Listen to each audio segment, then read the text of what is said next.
Mr. Wayne. You and your friends better batten down the hatches, because when it hits, you're all gonna wonder how you ever thought you could live so large and leave so little for the rest of us.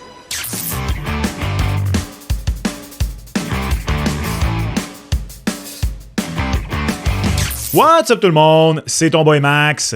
Ça fait 48 heures depuis la transaction Brady Tkachuk au moment où j'enregistre cet épisode et je vais être honnête avec vous. Je pensais vraiment que ça allait être le début de quelque chose, que ça allait débouler, mais pour le moment, ça a encore un petit peu l'air de la scène dans The Office où tout le monde se tient avec les fusils en doigt. Qui seront les prochains à bouger? Je suis convaincu qu'il va y avoir d'autres grosses transactions d'ici le repêchage de vendredi. Mais en attendant, je profite de la petite accalmie pour répondre à plusieurs des commentaires et questions que j'ai reçus dans les 2 dernières semaines. Que ce soit au sujet de ce qui va arriver avec le Canadien de Montréal, que ce soit au sujet de la transaction Brady Tkachuk, de ce qui se passe à travers la Ligue nationale de hockey, il y a plusieurs sujets qui sont revenus à plusieurs reprises. Je comprends donc que ce sont les sujets qui vous intriguent le plus, qui vous intéressent le plus.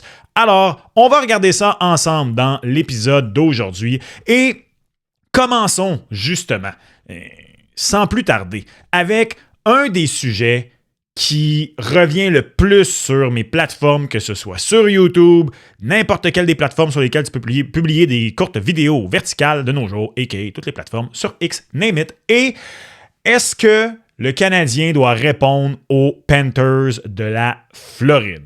Autour du CH d'en faire une grosse. On était à un mot que ça sonne complètement wrong. Mick Bernier, donc, ce dont il parle ici, c'est de répondre aux Panthers. Il y en avait plein des commentaires qui allaient dans cet ordre d'idées-là. J'ai pris celui-là parce que, c'est ça, Mick Bernier, t'es l'heureux élu. Je suis pas d'accord avec l'idée que le Canadien doit répondre aux Panthers de la Floride. Pourquoi? D'abord, il faut s'entendre, qu'est-ce que ça voudrait dire répondre aux Panthers de la Floride? Quand il est question de répondre aux Panthers, et quand je dis que je ne suis pas en accord avec l'idée de répondre aux Panthers de la Floride, c'est que pour moi, si le Canadien fait l'acquisition de son joueur de centre tant recherché, va chercher un bon gros défenseur droitier pour compléter sa brigade défensive, etc., c'est pas répondre aux Panthers. Moi, quand j'entends répondre aux Panthers, je pense d'aller chercher des gros attaquants physiques qui seraient capables, dans une série 4-7, de tenir leur bout avec l'équipe entière qui inclut maintenant Brady Tkachuk. Et bien sûr, un des joueurs qui revient le plus quand il est question de répondre aux Panthers dans les commentaires que j'ai depuis quelques jours, c'est Tom Wilson. Donc, comment répondre aux Panthers de la Floride? J'ai mis des noms. J'ai mis Matthew Knies, j'ai mis Alex Tuch, j'ai mis Tom Wilson. La seule raison pourquoi j'ai mis Tom Wilson, là, personnellement, c'est parce que vous le voulez. Et c'est correct. Je vais être 100% honnête avec vous. Si le Canadien parvenait à faire l'acquisition de Tom Wilson, évidemment, comme à chaque fois que je dis ce que je m'apprête à dire, tout dépend du prix, là, je sauterais de joie. Ce serait toute une acquisition. C'est que personnellement, je persiste et signe. Les Capitals de Washington n'entreront pas ni en rebuild, en reconstruction, pardon, ni en réinitialisation, rien de tout ça cet été. Qu'Alex Ovechkin revienne ou qu'il parte à la retraite, moi j'ai comme le feeling qu'il va revenir. On dirait que dans ma tête, un gars comme Ovi peut pas juste partir de même. Ovi, tu mérites ton farewell tour, mon gars. Reviens un an de plus, s'il te plaît. Mais bref, qu'il revienne ou qu'il quitte, les Capitals de Washington n'ont aucune bonne raison d'entrer en réinitialisation pour le moment. Oui, ils viennent de rater les séries éliminatoires, mais ils viennent de rater les séries éliminatoires avec plus de victoires que les finalistes de la Coupe Stanley. Ils ont Cole Hudson qui vient d'arriver. Ils ont Ryan Leonard qui est là. Des gars comme Dylan Strome, comme Pierre-Luc Dubois, c'est dans l'apogée de leur carrière. Ils ont les frères Protas, etc. Leur situation devant le filet est encore bonne. Bref, un départ ou non d'Alex Ovechkin ne devrait rien changer au plan à court terme des Capitals de Washington. Je ne dis pas qu'ils ne vont pas le faire dans la prochaine année. Je ne dis pas qu'ils ne vont pas le faire dans les 2 prochaines années. En ce moment, ça ne se fera pas, à mon avis. Donc, en ce qui me concerne, il y a 2 joueurs qui remplissent les critères parmi ceux qu'on sait qui sont ou qui seraient, mettons-le quand même au conditionnel dans le cas de Matthew Knies, disponibles pour répondre aux Panthers. Matthew Knies et Alex Stock. Alex Stock, bien sûr, qui est agent libre, sans restriction. En ce qui me concerne, Alex Stock, j'adore ce joueur-là. J'adore ce joueur-là. Je suis convaincu qu'il va être en mesure d'aller toucher un gros lot cet été sur le marché des joueurs autonomes. Je m'en tiens loin pour cette raison-là. Ça m'apparaît comme une idée potentiellement bonne, disons ça ainsi, à court terme, une mauvaise idée à long terme. J'étais déjà all-in pour Matthew Knies. Honnêtement, la transaction Brady Tkachuk me met peut-être encore plus all-in sur Matthew Knies.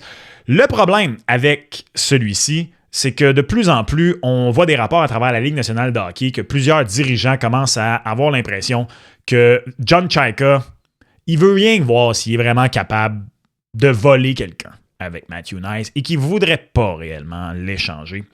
Donc, ce sera à suivre, ce dossier-là. Après ça, bien sûr, il y a tout le temps des transactions surprises dans la Ligue nationale de hockey. Diantre! La transaction Brady Tkachuk en était une transaction surprise en ce qui me concerne. Bon, après ça, je veux dire, le fait que ce soit allé aux Panthers de la Floride, pour moi, c'est une surprise. Après ça, c'est pas non plus la plus grosse surprise, là, une fois qu'on y repense. Là. Bref, il y a peut-être des joueurs auxquels je pense pas présentement qui pourraient venir remplir ce rôle-là, qui pourraient remplir l'idée de répondre aux Panthers de la Floride. Mais je me répète, pour moi, faire l'acquisition d'un joueur de centre que le Canadien a donc bien de besoin, défenseur droitier, c'est pas ça répondre aux Panthers. Ça, ce sont déjà tes besoins préétablis, Panthers ou pas.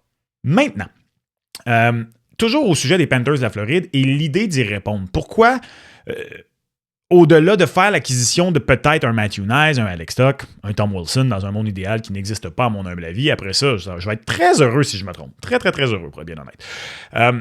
C'est que l'acquisition de Brady Tkachuk par les Panthers de la Floride ne devrait rien changer au plan du Canadien. Ne devrait rien changer quant à l'avenir à moyen et long terme du Canadien. Montréal demeure une jeune formation qui est au début d'un cycle de ce qui devrait être une belle équipe. Les Panthers de la Floride sont en plein dedans. Et cette fenêtre-là devrait, en théorie, après ça, en pratique, on ne sait jamais, mais en théorie, se terminer plus tôt que le cycle du Canadien. Je crois qu'il y a beaucoup plus de potentiel dommage à faire en faisant une transaction de panique en te disant que dès l'an prochain, il va falloir que tu passes à travers les Panthers en série qu'en gardant et en maintenant le cap. Pour moi, le Canadien, jusqu'ici, est en avance. En avance en ayant fait les séries en 2025. En avance en ayant fait une finale de l'Est en 2026. Après ça, je l'ai souvent dit, mais c'est une construction, reconstruction, un cycle dans la Ligue nationale de hockey. C'est pas une belle montagne que tu montes. C'est une randonnée. Tu montes, tu descends, puis à un moment donné, il y a un beau point de vue, puis tu redescends, puis tu remontes, puis à un moment donné, si t'es chanceux, tu finis par arriver en haut. Et si t'es les Maple Leafs de Toronto, ou les Oilers d'Edmonton, ou les Sharks de San Jose des années 2010, t'arrives jamais en haut. Quoi qu'il en soit, le Canadien n'est pas encore à l'étape d'une équipe comme les Panthers, d'une équipe comme le Lightning de Tampa Bay, d'une équipe comme l'Avalanche du Colorado, d'y aller all-in après année, tout le temps, comme c'est le cas pour ces formations-là présentement. Ça ne veut pas dire que si tu n'as pas l'occasion de t'améliorer, tu ne le fais pas, mais tu dois quand même demeurer prudent et c'est surtout, il ne faut pas céder à cette pression-là. Rien n'indique que les Panthers de la Floride vont être imbattables l'an prochain. Donc pour moi, répondre aux Panthers, non. Ceci étant dit, ça ne change absolument rien aux besoins du Canadien de Montréal, s'améliorer au centre, s'améliorer en défense et, oui, idéalement, aller chercher des bons joueurs, j'insiste, des bons joueurs, pas des gars de quatrième trio, pas des gars de troisième paire, capables d'être plus physiques que ce qu'on a présentement. Une des deuxièmes questions qui revient beaucoup, ou un des deuxièmes commentaires qui revient beaucoup depuis environ une semaine, et là surtout que Pierre Lebrun a rapporté que les Canucks de Vancouver seraient prêts à retenir du salaire concernant Adrian Peterson, ben oui, le fameux joueur de centre, Adrian Peterson, tout un porteur de ballon. Elias Peterson, des Canucks de Vancouver. Donc, Yolo Peras, qui dit, prendrais-tu Peterson si les Canucks retiennent 3 millions? D'abord, je pense que 3 millions, là, ça commence à relever de la très, très grande utopie. Je pense pas que c'est possible pour les Canucks de Vancouver de retenir 3 millions. Mais commençons par le commencement. Dans l'épisode que j'ai publié au sujet des joueurs de centre que je voudrais voir à Montréal, j'en avais glissé un mot, qu'Elias Peterson était tout juste à l'extérieur de la liste, qu'il était probablement au 9e rang pour moi, en raison du salaire qu'il fait. Le salaire qu'il fait, Elias, j'ai encore failli dire Adrian, Elias Peterson est de 11,6 millions de dollars par saison. Il reste 6 ans à son contrat. Et je voyais difficilement comment, avec toutes ces années de contrat restantes, les Canucks de Vancouver allaient retenir du salaire sur ce gars-là. Ceci étant dit, il y a un précédent. Il y a jurisprudence. Les Sharks de San Jose ont retenu 4 ans de salaire d'Erik Karlsson.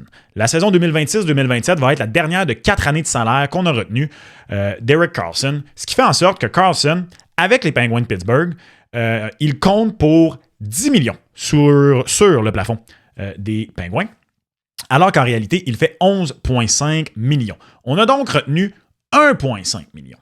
Ne serait-ce qu'1,5 million. Dans un monde idéal, 2 millions retenus par les Canucks de Vancouver. Et en ce qui me concerne, ça change absolument tout dans le dossier Elias Peterson. Pourquoi? Il y a 2 raisons. La première pour moi, c'est que Elias Peterson, à mon avis, dans les 2 dernières saisons, ce que ça a démontré, quand je dis dans les 2 dernières saisons, c'est que vous le voyez ici, là, donc Elias Peterson, qui avait tout le temps été un des beaux jeunes joueurs de centre de la Ligue nationale de hockey, qui arrive tout de suite, fait une 60aine de points, frôle les 30 buts, montrait vraiment des belles choses, atteint son plein potentiel en 22-23 et en 23-24 avec des saisons de 102 points et de 89 points. Depuis 2 ans, whoopalay!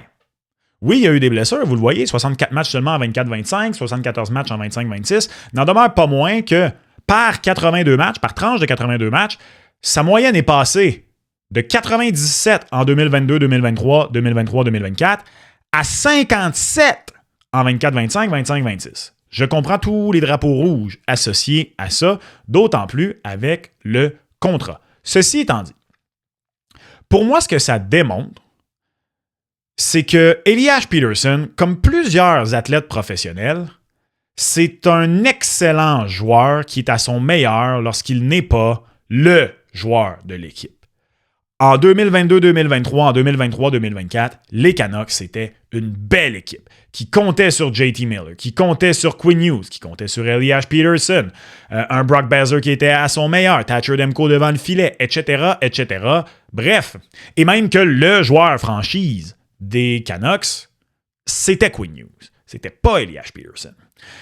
Il a dû le devenir. Il y a eu beaucoup de choses qui se sont passées là, à Vancouver. Il y a eu les rumeurs de... les rumeurs. Je pense qu'à ce point-ci, on peut parler de plus que de rumeurs, là, mais la discorde avec JT Miller, etc. Je pense qu'un Elias Peterson qui débarque dans un scénario fictif à Montréal retombe dans une situation où il est l'un parmi tant d'autres. Il y a des joueurs qui excellent dans cette situation-là, beaucoup plus qu'en étant le joueur d'une équipe. Pour moi, le meilleur exemple risque de demeurer pour longtemps un gars comme Phil Kessel, quand il est passé des Maple Leafs de Toronto aux Penguins de Pittsburgh. Il y en a d'autres. Il y en a d'autres. Et d'une façon différente, mais quand même, tu sais, Jack Eichel, lorsqu'il a quitté les Sabres de Buffalo, c'était tout plein de drapeaux rouges, ce gars-là. Et pourtant, depuis qu'il est à Vegas, il n'y en a plus de drapeaux rouges avec Jack Eichel. Etc., etc. Regardez ce que Mitch Marner vient de faire avec les Maple Leafs de Toronto. Ce à quoi vous direz, par contre, ouais, mais one minute, Max, Mitch Marner, Jack Eichel, même Phil Kessel. Quoique Phil Kessel, il y avait eu une saison ordinaire, me semble, sa dernière année à Toronto, de mémoire. Mais bref, ils n'ont jamais eu des chutes en termes de points comme Elias Peterson vient d'avoir. C'est vrai, ça demeure un drapeau rouge. Il y a des drapeaux rouges concernant ce gars-là. Il y a aussi le fait que malgré que c'est un costaud, en termes purement de physique, là, je veux dire, c'est pas Tom Wilson, là, mais c'est un gars qui a une bonne charpente, Elias Peterson. Pas le gars qui va le plus dans le coin. Sauf que, pour moi, si soudainement il tombe à 9,5 millions de dollars, oui, ça vaut la peine. Je comprends que c'est plus cher que Nick Suzuki. Je comprends que ça tombe à égalité avec Noah Dobson pour le meilleur, le joueur le plus payé du Canadien de Montréal. ça reste qu'à un moment donné, regarde, t'en as en masse des bons contrats. Ce ne sera pas tous des beaux et bons contrats qui n'ont absolument aucun sens. Moi, je pense que le noyau du Canadien est assez fort pour ne pas avoir de crainte sur la fameuse discorde que ça peut faire dans le vestiaire, etc. Le leadership de Nick Suzuki, la place de Nick Suzuki est assumée, elle n'est pas en danger. C'est la même chose partout. Et surtout, je rajouterais une dernière chose. Une des grandes qualités d'Elias Peterson, c'est que c'est un joueur de centre marqueur de but. Il a d'autres atouts à son jeu. Mais c'est un gars qui est capable d'en mettre 39 dedans. C'est un gars qui a un tir redoutable. Vous me voyez peut-être venir. Ça, avec Ivan Demidov, oui, monsieur, s'il vous plaît, j'achète. Je crois que c'est exactement le type de joueur de centre dont tu as besoin. Il ne devient pas mon joueur de centre numéro 1 sur ma liste à aller chercher. Mais pour revenir à la question de base, qui était avec du salaire retenu, bon, encore une fois, dans le scénario de Yolo Perhouse, c'est beaucoup, c'est un peu ambitieux. Oui, bien sûr. Si soudainement, il y a une possibilité de retenue de salaire, pour moi, Elias Peterson à Montréal, c'est un joueur auquel je dis oui, absolument. Sans l'ombre d'un doute, je pense que le Canadien devient une meilleure équipe avec ce gars-là, malgré un 9,5 millions pour 6 ans, que sans lui. Et n'oubliez pas une chose, le plafond monte tellement haut que bientôt, probablement pendant la durée de son contrat, des gars à 9,5 millions, ça va être rendu ça. Faut pas l'oublier. Tout juste avant de poursuivre avec les sujets qui brûlent vos lèvres, salutations distinguées à toi, aventurier de l'Internet. L'entre-saison est bel et bien commencée. Il y a déjà une énorme transaction qui a été faite impliquant Brady Tkachuk et tu vas être sûr de ne rien manquer. Abonne-toi, t'es au bon endroit. Ton boy publie le plus rapidement qu'il peut dès qu'une grosse nouvelle tombe. Alors, dans les prochains jours, tu vas être certain d'être au bon endroit pour savoir tout ce qui se passe à travers la LNH. C'est ici. Et en plus, tu vas être ton boy à atteindre son objectif de se rendre à 35 000 abonnés en 2026. Ça, j'appelle ça un deal gagnant-gagnant. On poursuit. Bon, bien sûr, avec la transaction Brady Tkachuk, qui d'ailleurs, finalement, selon Steve Staios, a demandé à être échangé avec Dylan Larkin. Bref, avec les fameuses clauses de non-mouvement. Vous êtes de plus en plus nombreux, comme Frank, à y aller de ce genre de commentaires. Il y a un truc qui m'enrage depuis plusieurs années. Le bip de possibilité des joueurs de dresser leur liste d'équipes auxquelles ils sont prêts à aller. WTF que ça existe, c'est frustrant, sérieux. À quand ce changement dans la Ligue? Pour répondre à la deuxième question de Frank, jamais. Jamais. C'est un acquis dans la convention collective. Pour que les joueurs acceptent d'enlever ça, je suis même pas capable d'imaginer qu'est-ce que serait la concession des propriétaires. Et de toute façon, le problème n'est pas les clauses de non-mouvement. Le problème, j'argumenterais, n'est même pas les joueurs qui utilisent ça comme arme, même si personnellement, ça me fend et je déteste ça et je trouve ça... J'allais dire malhonnête. C'est pas malhonnête, mais moi, personnellement, j'aime pas ça. Ça, je suis d'accord. Mais les personnes à blâmer pour ça, c'est plate. Mais ce sont les directeurs généraux. Pourquoi je dis ça? Quel est l'objectif? Quelle est la base? Quelle est l'idée, la philosophie d'une clause de non-échange? Ce n'est que mon opinion, vous avez le droit à la vôtre, mais en ce qui me concerne, une clause de non-échange, c'est quoi? À quoi ça sert? Quel est l'esprit derrière ça? Une clause de non-échange, à mon avis, devrait être réservée, devrait être donnée à des joueurs qui en sont même pas un deuxième contrat, mais un troisième contrat, souvent fin vingtaine, début trentaine, qui sont avec une équipe idéalement depuis longtemps ou qui viennent signer avec une équipe dans un objectif clair de remporter une Coupe Stanley, qui sont des pères de famille, qui sont dans certaines situations, et à qui tu dis, hey, regarde, pour t'inciter, là, puis pour te stabiliser, toi et ta famille, clause de non-échange. Parce que tu es un joueur vieillissant, parce que tu nous as rendu de fiers services, ou au contraire, tu viens ici dans le but précis de gagner une Coupe Stanley, nous, pour t'assurer à toi, j'allais dire, je sais pas, moi, j'allais dire Brendan Gallagher, je sais pas pourquoi, mais mettons Brendan Gallagher, son dernier contrat, là, pour s'assurer qu'on va pas te refiler aux Blackhawks de Chicago en pleine reconstruction, à nommer-le, là, à une formation où tu veux pas aller en plein milieu de saison, te séparant de tes enfants et tout ça. Puis là, je suis pas en train de vous jouer du petit violon, là. Ce sont des millionnaires. Vous, moi, tout le monde dans la vie, on a des situations difficiles, etc. Ça reste que, pour ces joueurs-là, de te faire shipper à l'autre bout du continent en plein milieu d'une saison, c'est pas ce que tu veux. Et pour moi, une clause de non-échange, c'est supposé être pour ça. C'est pour pouvoir approcher un joueur un bon vet qui t'a tout donné et pouvoir dire, écoute, nous, on veut reconstruire, on veut passer à autre chose. Acceptes-tu d'être échangé? Oui, tu veux quand même aller à une équipe qui a du sens et tout ça. On va s'arranger, on va trouver une chose. C'est pas pour distribuer à n'importe qui, à n'importe quel jeune joueur, fait tao, pour essayer d'acheter du AAV, du salaire sous le plafond salarial. Je comprends que les directeurs généraux ont dû naviguer avec une grande difficulté à partir de la pandémie, le plafond salarial qui a stagné. Et donc, on a utilisé ça à outrance pour réussir à convaincre certains joueurs de prendre un peu moins d'argent. Cette époque-là est révolue. Et c'est là où j'ai un problème. Ce sont les directeurs généraux qui les donnent, ces clauses-là, à des joueurs jeunes, à des joueurs dans le prime de leur carrière, à des joueurs qui, pas toujours, mais souvent, ont raison de vouloir prendre le pouvoir entre leurs mains. Je vais penser entre autres à un Quinn Hughes, là, admettons. Là. De toute façon, Quinn Hughes n'est pas vraiment impliqué dans ce dossier-là. Là. Mais tu sais, mettons, pour moi, Dylan Larkin, ça n'a pas de bon sens. Connor Hellebuyck, ça aurait du bon sens. Vous voyez le genre. Et si vous dites, ouais, mais là, c'est facile à dire, oui, mais c'est faisable. Et honnêtement, si vous êtes ici, vous êtes un partisan du Canadien de Montréal, vous n'avez pas besoin de regarder plus loin que votre propre directeur général pour regarder un DG, une administration qui fait bien ça. Savez-vous combien de joueurs chez le Canadien de Montréal ont des clauses de non-échange complètes? Je vous donne 1001, 1002. Il y a un seul joueur. Un joueur chez le Canadien de Montréal a une clause de non-échange complète. Bon, le tableau est très petit, mais je voulais qu'on puisse voir tous les joueurs. C'est Mike Madison. Mike Madison, il est à peu près juste là, est le seul joueur du Canadien avec une clause de non-échange complète. Non, pas Nick Suzuki, pas Cole Caulfield, pas Juraj Slafkovský, même pas Noah Dobson dont on a fait l'acquisition l'an dernier. Mike Madison. Et justement, pour moi, Matheson correspond exactement au type de joueur à qui tu veux donner ce genre de clause-là. Le gars est venu dans le fin fond de la reconstruction, a enduré les années de misère du Canadien. Pendant longtemps, on disait de lui qu'il allait plus être là quand le Canadien allait devenir bon. Finalement, il reste ici. Et lui, pour accepter de rester ici, pour peut-être prendre un petit peu moins d'argent, en retour, il dit, regarde, moi, je suis début trentaine, par contre, je reste ici pour un petit peu moins d'argent. Je suis conscient que peut-être que dans votre cycle de coupe, je vais soit baisser dans l'alignement, peut-être même éventuellement devenir un joueur que vous allez devoir considérer échanger.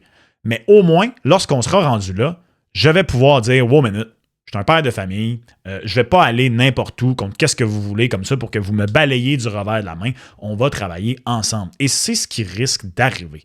Et de toute façon, si jamais un gars comme Mike Madison, pour peu importe la raison, dans les 5-6 prochaines années, fait « Je vais être échangé », ça risque pas d'être le genre de gars qui va t'empêcher d'aller chercher le maximum que tu peux aller chercher pour lui parce qu'il demande une transaction, même s'il y a une clause de non-échange. Ben non, c'est justement parce que ça va sûrement être comme « OK, il faut passer à autre chose ». Ça ne sera pas utilisé en arbre. Tous les autres, même Nick Suzuki, je le disais, Noah Dobson, ils ont des listes, mais ce sont des listes qui te permettent de quand même échanger le gars à moitié de la ligue. J'en frappe mon micro, tellement c'est passionnant. Bref, les personnes à blâmer pour ça, à mon avis, ce sont les directeurs généraux, ce ne sont pas les joueurs. Moi, dans la vie, je crois que dans le sport professionnel, ce sont des millionnaires qui travaillent pour des milliardaires.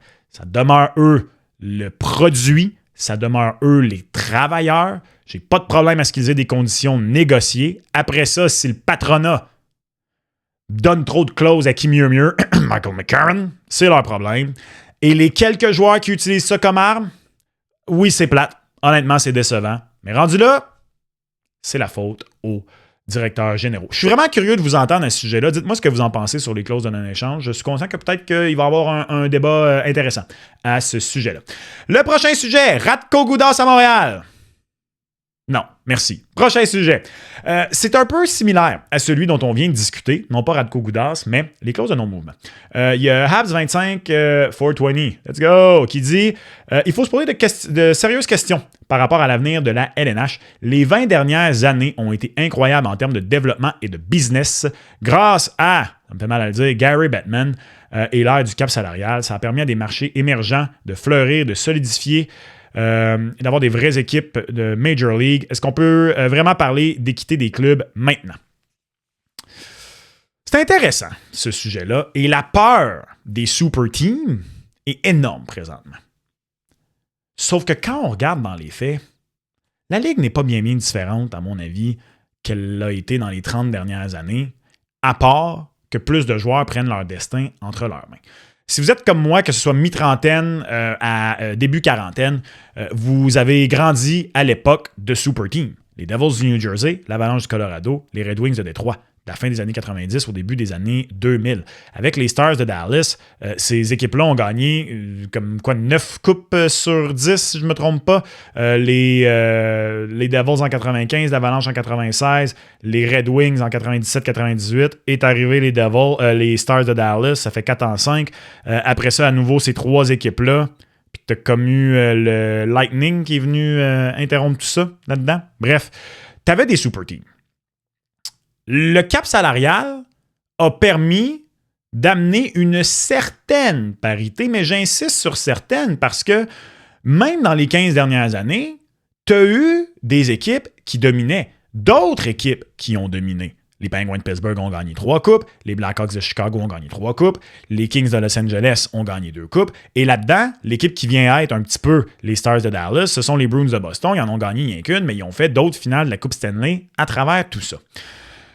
Je crois qu'en ce moment, je peux me tromper, la grande crainte, la grande fixation des gens, c'est que soudainement, les joueurs veulent aller dans des marchés non traditionnels et un petit peu esquiver la pression. Je comprends ça.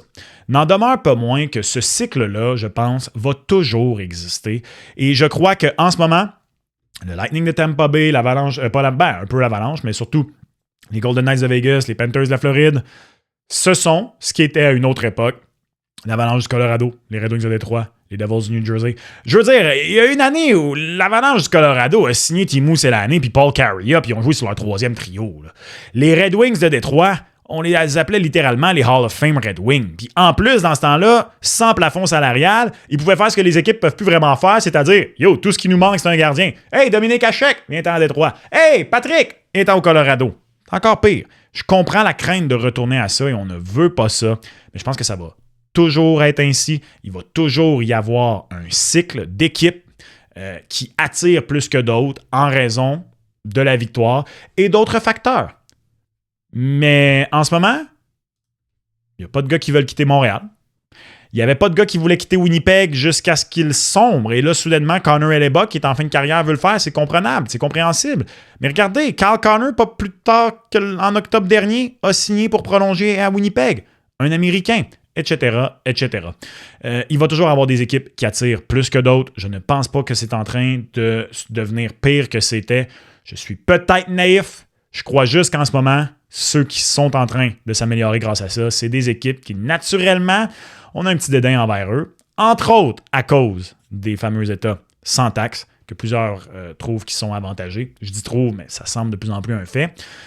Je pense qu'il faut trouver d'autres façons et qu'il faut bâtir une culture forte et que les équipes qui gagnent vont toujours trouver le moyen de demeurer compétitifs et d'attirer du talent. Voilà pour les sujets qui vous brûlent le plus les lèvres. Qu'as-tu pensé de tous les sujets abordés aujourd'hui? Laisse-moi le savoir en commentaire. Et reste à l'affût parce qu'il y a d'autres grosses transactions qui s'en viennent, j'en suis convaincu. En attendant, tu veux mon avis complet sur la transaction Brady Tkachuk, c'est juste ici. Et on se reparle lors du prochain épisode. Ciao!